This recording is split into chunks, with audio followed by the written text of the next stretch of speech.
Pak Prabowo, yuk kita mulai berantas ke akar-akarnya korupsi di Indonesia. Karena ini udah mengakar ke seluruh lini masyarakat, menghancurkan pembangunan, dan menghentikan kita dari mensejahterakan masyarakat. Ada 3 alasan kenapa kita harus segera punya hukuman mati untuk koruptor. Kita mulai dari si Noel. Yang pertama, Indonesia sudah menganut hukuman mati. Kita menghukum mati kartel narkoba dan juga teroris. Kenapa? Karena dampak dari perbuatan mereka membunuh banyak masyarakat Indonesia. Logika yang sama bisa kita pakai ke koruptor. Dari hasil korupsinya, kita jadi nggak bisa memberikan pelayanan yang baik terhadap kesehatan masyarakat. Kita jadi nggak bisa meningkatkan pendidikan kepada masyarakat. Kita jadi nggak bisa memberikan makanan bergizi sampai kita jadi defisit anggaran seperti ini. Jadi impactnya nggak main-main, merugikan, dan juga membunuh banyak masyarakat. Cara justifikasi udah benar untuk kita melakukan hukuman mati kepada koruptor. Yang kedua, selama ini hukuman yang udah kita terapkan gak ada yang efektif untuk benar-benar membuat efek jera. Setelah mereka korupsi bertriliun-triliunan rupiah, akhirnya mereka cuma masuk penjara berapa tahun, anak cucu dan keluarganya masih bisa hidup mewah. Contoh aja, Setia Novanto baru keluar nih dari penjara, langsung disambut sama Partai Golkar. Ingat, jangan dipilih lagi partai ini ya.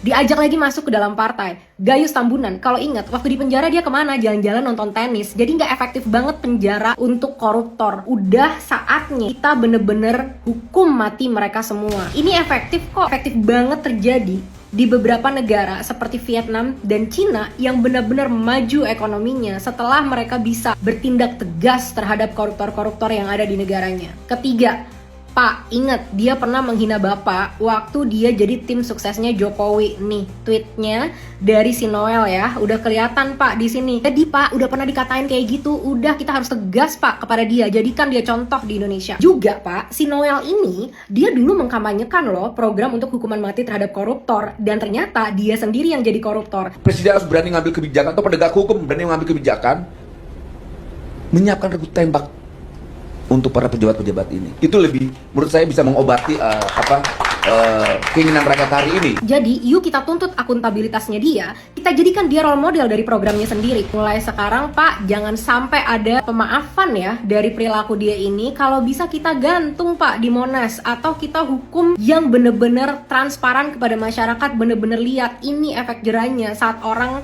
korupsi di saat dia punya jabatan sebesar itu. Pak Prabowo, saya mungkin bukan dan tidak pernah jadi supporter Bapak. Tapi, Bapak masih bisa meyakinkan saya kalau Bapak benar-benar mau tegas terhadap koruptor. Dan saya yakin bukan cuma saya, pasti banyak masyarakat Indonesia yang sudah menantikan ketegasan ini. Banyak yang milih Bapak karena Bapak terlihat tegas, karena Bapak mantan jenderal. Yuk Pak, yang kita lawan sekarang bukan negara luar, tapi pemerintah-pemerintah yang makan duit rakyat. Mulai hukum mati untuk si Noel.